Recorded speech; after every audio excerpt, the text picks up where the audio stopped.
అమెరికాలో మాంద్యం భయంతో దేశీయ స్టాక్ మార్కెట్లు కుప్పకూలిపోయాయి. సెన్సెక్స్ 2300 పాయింట్లకు పైగా నష్టంలో కొనసాగుతుండగా నిఫ్టీ 700 పాయింట్లకు పైగా నష్టంలో ట్రేడ్ అవుతుంది. అటు ప్రపంచవ్యాప్తంగా స్టాక్ మార్కెట్ల పతనం కొనసాగుతుంది. అమెరికా కేంద్ర బ్యాంక్ రంగంలోకి దిగనుంది. అత్యవసరంగా వడ్డీ రేట్లను తగ్గించే అవకాశం ఉందన్న వార్తలు వినిపిస్తున్నాయి. ఫెడరల్ రిజర్వ్ చర్యల కోసం మార్కెట్లు ఎదురుచూపులు చూస్తున్నాయి.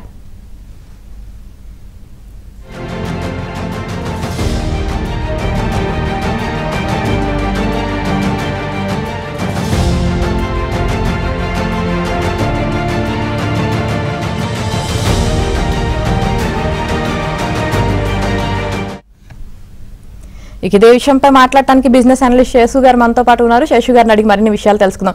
సార్ నమస్తే అండి. నమస్తే అండి.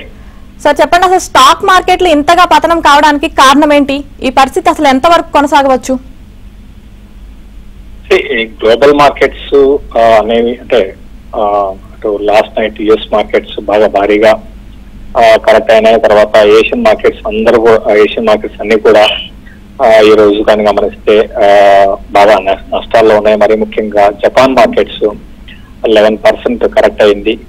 జస్ట్ జపాన్ మార్కెట్స్ ఒక ఇంట్రెస్టింగ్ ఏంటంటే 52 వీక్ హై నుంచి లోకి విత్ ఇన్ డేస్ లోనే వచ్చేసిందండి. సో దాని కారణంగా ఏంటంటే ఆ ప్రెషర్ మన మార్కెట్స్ మీద ఉంది.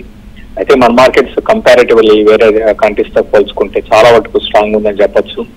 ఎంత ఘోరం అంటే ఎంత వన్ సైడ్ పానిక్ సెల్లింగ్ జరుగుతున్నా కూడా మన మార్కెట్స్ మాత్రం ప్రస్తుతానికి 2.6% మాత్రమే కరెక్ట్ అయింది. ఇంకా కొంచెం కరెక్షన్ మనం ఎక్స్పెక్ట్ చేయొచ్చు. అయితే ఓవరాల్ గా బాగా ఇక్కడ నుంచి వోలటాలిటీ అనేది ఉండొచ్చు చాలా రోజుల్లో. నెక్స్ట్ ఫ్యూ డేస్ లో అటు గ్లోబల్ మార్కెట్స్ ఏ విధంగా ఉంటాయనేది చాలా చాలా ఇంపార్టెంట్. ఇక్కడ నుంచి మరింత క్రాష్ అయిపోయి గ్లోబల్ మార్కెట్స్ లైక్ నిక్కే కానివ్వండి, అదేవిధంగా హ్యాంగ్ సెంగ్ కానివ్వండి, ఇవన్నీ కూడా మరింత క్రాష్ అయిపోతే లిక్విడిటీ క్రైసిస్ వస్తాయండి.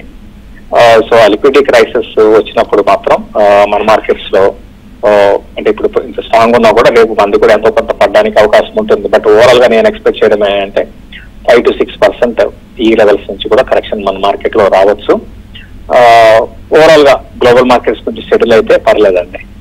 అలాగే శేషు గారు, మనం చూసుకున్నట్లయితే అసలు అమెరికా మార్కెట్ల ప్రభావం మన సూచీలపై ఇంతగా ప్రభావం చూపడానికి కారణం ఏంటండి?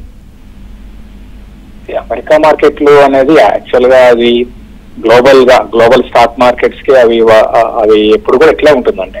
యుఎస్ మార్కెట్స్ పడితే ఆబ్వియస్ గా దాదాపు అన్ని మార్కెట్స్ క్రాష్ అవుతాయి. ఎందుకంటే mother of the all the markets అంటాం. So suppose US economy collapse అయిపోయింది అనుకోండి, ఆబ్వియస్ గా దాని ప్రభావం అన్నిటి మీద ఉంటది.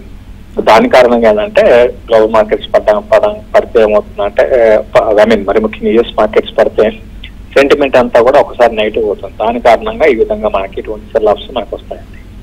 ఓకే అండి. అలాగే మదుపర్ల సంపద లక్షల కోట్లలో ఆవిరవుతున్నప్పుడు దాన్ని ఎలా అడ్డుకోబోతున్నారు? ఇప్పుడు దాన్ని అడ్డుకోవడం అంటే ఇప్పుడు ఎవరి వల్ల కాదండి. దాన్ని అడ్డుకోవాలి అంటే ఇంకా మార్కెట్ పడకుండా ఆగిపోవాలి అంటే అది అదే మళ్ళీ అగైన్ అది మన చేతుల్లో ఏమి ఉండదు. సో ఆ రీటైల్ ఇన్వెస్టర్స్ పరంగా చూస్తే మనకి ప్రస్తుతానికి అయితే స్ట్రాంగ్ గానే డిమాట్ అకౌంట్స్ ఓపెన్ అవుతున్నాయి.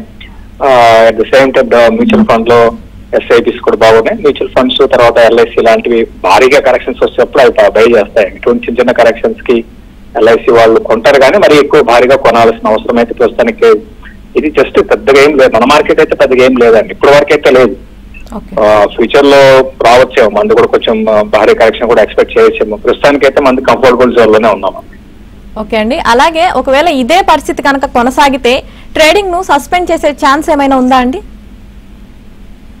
ట్రేడింగ్ సస్పెండ్ ఇప్పుడు మనకి అది లేదండి. ట్రేడింగ్ సస్పెండ్ చేసేంత అంటే ట్రేడింగ్ అనేది ఎప్పుడంటే 10% క్లోజ్ అయితే మార్కెట్స్ ఆపుతారండి, హాల్ట్ ఇస్తారు. అక్కడ నుంచి ఇంకా మరింత పడ్డం స్టార్ట్ అయితే అప్పుడు 20% అట్లయితే అప్పుడు ట్రేడింగ్ క్లోజ్ చేస్తారు.